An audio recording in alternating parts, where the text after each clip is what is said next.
Hello and welcome to the Custom Corner, a new segment of Toys from the Attic where we will be taking a look at some of the various custom action figures I've made. So for today's episode, let's take a look at the Chevron's Ecto1 I've customized. Back in the mid-90s, Chevron came out with a series of gasoline commercials, featuring these cute clay animated little cars. I came across one of their characters, Woody, based off of an old station wagon of the same name.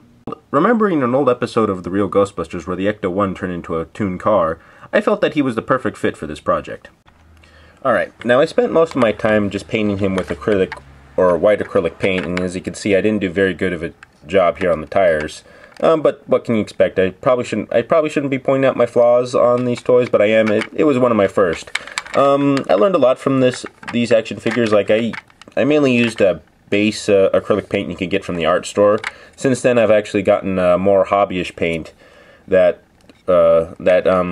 paints a little bit better on these things and you don't get as many bumps.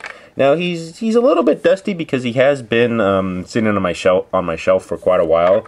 But his door is actually still open, and you can see on the inside, on both sides. Kept his little mirror safe, and then his back door opens. I've since lost a little proton pack that I made to fit in there, but it's somewhere around here.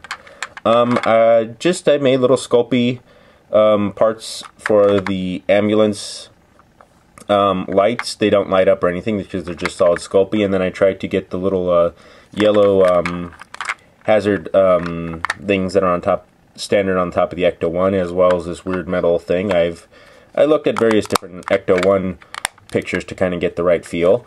There was a satellite that went here that it was kind of bulky and looked rather cartoony, but I wasn't able to find it because it popped off.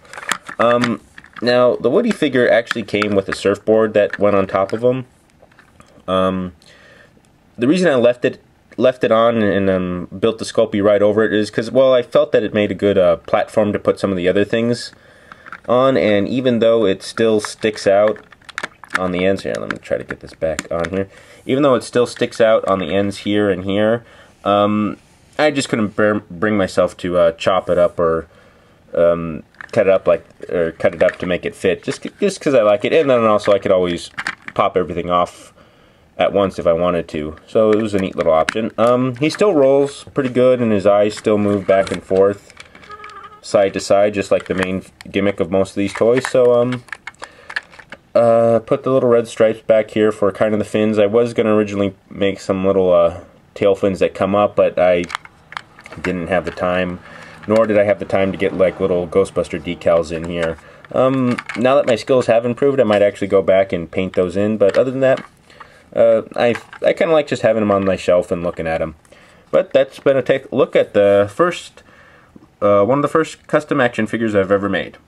Once again, thank you for watching. As always, if you like what you've seen today, please feel free to subscribe or leave a comment below in the comment section. Any advice for the show will be greatly appreciated. Who knows, something you suggest may appear on the show in the future.